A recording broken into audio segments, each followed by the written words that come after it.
Bismillahirrahmanirrahim. Assalamualaikum warahmatullahi wabarakatuh.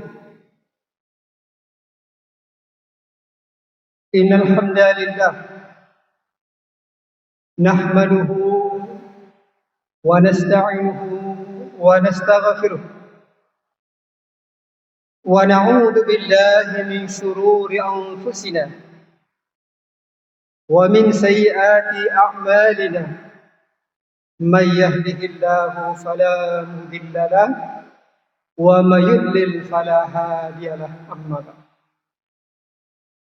Pertama sekali, mari kita bersyukur kepada Allah atas limpahan rahmat dan karunia.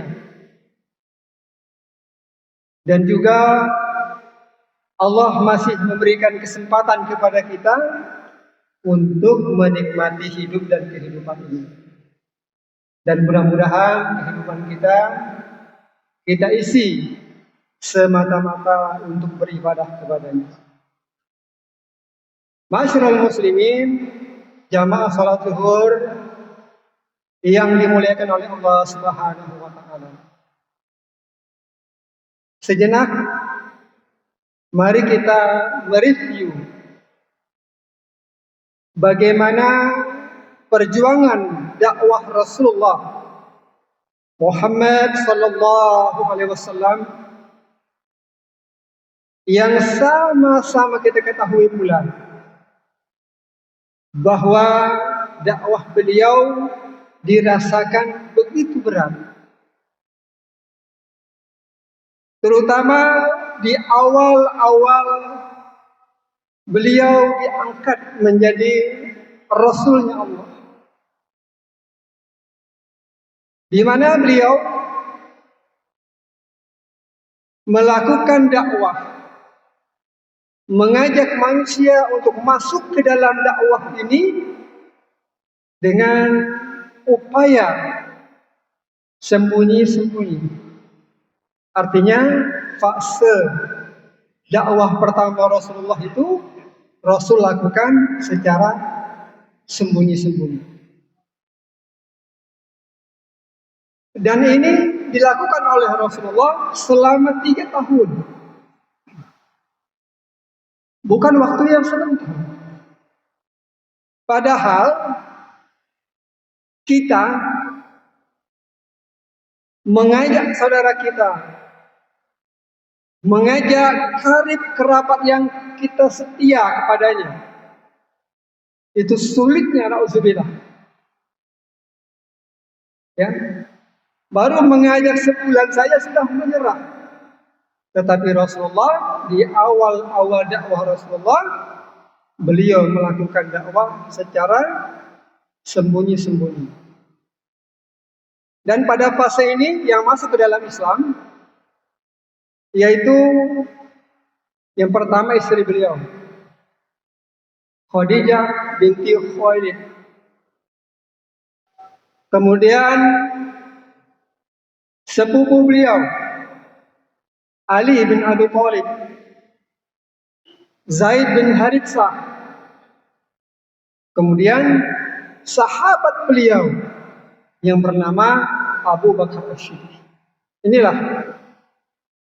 Jadi 3 tahun Rasul berdakwah yang masuk ke dalam Islam, ya, bisa kita hitung dengan 5 jari. Berarti bagaimana sulitnya dakwah Rasulullah ini? Ya, betul-betul sulit.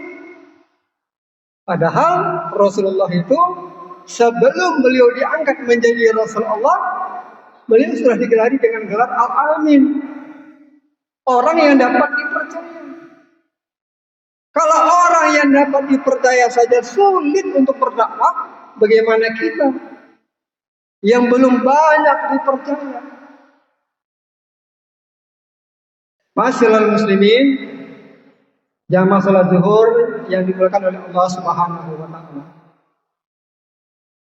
Nah, kemudian ya, ketika turun surah Al-Hijr ayat 94, ya, A'udzu billahi minasyaitonir rajim. Fasda bima tu'mar wa a'rid 'anil musyrikin. Sampaikan yang diperintahkan kepadamu dan jangan engkau pedulikan orang-orang musyrik. Jadi 3 tahun lamanya Rasul berdakwah secara sembunyi-sembunyi. Kemudian Allah berikan kekuatan kepada Nabi dengan, hai Muhammad, lakukan dakwahmu secara terang-terangan. Tidak usah engkau pedulikan orang-orang musyrik itu. Kira-kira seperti itulah. Begitu dengar ayat ini, Nabi naik ke sebuah bukit, namanya Bukit Sofa. Ya. Kemudian Nabi berteriak di atas Bukit Sofa ini, Ya Sobaha, Ya Sobaha, Ya Sobaha. Jadi panggilan ini adalah panggilan khusus. Ya, ketika ada berita super penting, maka mereka akan naik ke Bukit Sofa ini dan memanggil masyarakat. Semua harus hadir. Tiap keluarga harus mewakilkan satu. Tidak boleh tidak mewakilkan. Kenapa? Ada berita penting. Bahkan sangat penting. Berkumpullah orang-orang Mekah ketika itu. Ya. Kemudian Nabi mulai menyampaikan dakwah beliau. Wahai saudaraku, jika aku beritakan kepada kalian bahwa musuh kalian akan menyerang kalian dari atas, dari bawah, dari kanan, dari kiri, apakah kalian percaya? Ini kata-kata pertama yang Nabi sampaikan kepada masyarakat Quraisy ketika beliau dakwah terang-terangan. Apa kata mereka? Ya Muhammad, kami percaya. Nah, oleh sebab itu ketahuilah wahai saudaraku, bahwa kondisi kalian yang seperti ini, nah, bagaimana kondisi di masyarakat Quraisy ketika itu? Menyembah berhala, membunuh anak perempuan, mencuri, merampok, bahwa apa yang kalian lakukan selama ini akan menyebabkan kalian mendapatkan azab yang pedih, masuk ke dalam neraka. Mereka terdiam, hening suasananya. Mereka terdiam dan berpikir, kenapa mereka melakukan seperti ini? Mereka berpikir sejenak. Tiba-tiba paman kandung Rasulullah yang namanya Abu Lahab tiba-tiba berkata, Hai Muhammad, apakah hanya untuk itu kamu kumpulkan kami? Celaka kau sepanjang hari ini. Rasul mendengar kata-kata ini, Rasul bersedih. Dan Rasul tidak bisa menyembunyikan kesedihannya. Ternyata yang menantang dakwahnya pertama adalah orang yang sangat dekat dengannya.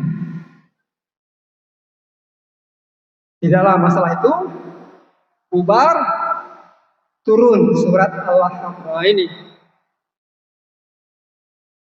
Dan Al-Lahab ini unik. Ya. Membacanya pun berat lisan. Tabbat yada abi lahabin wa tab. Membacanya saja berat lisan. Dan ini mengandung penghinaan terhadap Abu Lahab yang menentang dakwah Nabi. Marah Abu Lahab. Ya. Kemudian dia pulang ke rumahnya sambil memerah mukanya. Kenapa? Dipermalukan oleh Muhammad. Ketika sampai di rumah, diceritakan kepada istrinya, dia marah betul. Karena telah dihinakan oleh Rasulullah Muhammad SAW. Kemudian dia datang kepada anaknya yang bernama Utaibah. Utaibah ini menikah dengan putri Rasulullah. Nah ini memang itu. Ketika hujan itu datang memang Utaibah menikah dengan putri Rasul namanya Ummu Kalsum. Kemudian Rasul punya anak lagi namanya Ruqayyah. Menikah lagi dengan putrinya Abu Lahab. Namanya tadi Ummu Kalsum, sekarang Ruqayyah menikah dengan Utsbah bin Abu Lahab. Nama aslinya Abu Lahab ini Abdul Uzza. Ya. Marah dia kepada Utaibah. Hai Utaibah, ayahmu dipermalukan oleh mertuamu itu. Kalau engkau masih menganggap diriku ini sebagai ayahmu, ceraikan Ummu Kalsum. Kita bayangkan betapa sakitnya Rasulullah. Wahai ayahanda, kata Utaibah, aku adalah orang yang menyayangimu sepenuhnya. Aku akan menceraikan Ummu Kalsum. Bisa kita bayangkan, Masya Allah. Putri Rasul yang bernama Ummu Kalsum janda seketika. Kemudian dia tidak puas dengan itu, datang kepada anak yang kedua bernama Utsbah. Wahai Utsbah, ayahmu dipermalukan oleh mertuamu itu Muhammad. Jika engkau masih menganggap aku sebagai anakmu, ceraikan Ruqayyah. Wahai ayah, darahku mendidih mendengar hinaan yang dilakukan oleh Muhammad. Dan aku akan segera menceraikan Ruqayyah. Dua putri Rasul janda seketika. Kenapa? Karena berdakwah. Padahal antara Abu Lahab dengan Rasulullah ini hubungannya sangat dekat. Pertama, antara ponakan dengan paman. Rasul punya anak, Ummu Kalsum menikah dengan Utaibah. Rasul punya anak yang kedua namanya Ruqayyah, menikah lagi dengan anak Abu Lahab namanya Utsbah. Dan antara rumah Nabi dengan rumah Abu Lahab ini bertetangga. Coba. Jadi ketika kita berdakwah, yang namanya persoalan itu akan muncul. Ya, begitu pula yang dialami oleh Rasulullah Muhammad Sallallahu Alaihi Wasallam, berat yang dia rasakan, tetapi dia tidak tetap melakukan. Kenapa? Ini perintah Allah. Begitu pula kita sebagai kaum muslimin, berdakwahlah, sampaikanlah. Kalau belum mengerti, mari kita belajar. Jadi pedih dirasakan oleh Rasulullah, sakit dia rasakan, tetapi dia tetap berdakwah. Kenapa? Ini perintah Allah. Dan Rasul tidak pedulikan. Sedihkah Rasul? Sedih. Sebagai manusia Rasul sedih. Yang mana kemudian dua putri Rasul ini, ya, yang pertama dinikahi oleh Utsman bin Affan. Ya. Ruqayyah dinikahi oleh Utsman bin Affan. Kemudian ketika Ruqayyah sudah meninggal, Ruqayyah meninggal, lalu Utsman menikahi Ummu Kalsum. Makanya Utsman bin Affan ini disebut juga Zurair, dua cahaya, karena menikahi putri Rasulullah Muhammad Sallallahu Alaihi Wasallam. Mudah-mudahan kutub yang singkat ini menggugah kita, mengingat kembali betapa beratnya perjuangan Rasulullah. Tapi betapapun beratnya, kita hanya menunggu bersih iman sampai kepada kita karena orang tua kita beragama Islam. Begitu, mari kita pupuk keimanan kita agar dia semakin baik dan terus baik. Akhirnya, nasrun minallah wa fathun qarib wa basyiril mu'minin. Wassalamualaikum warahmatullahi wabarakatuh.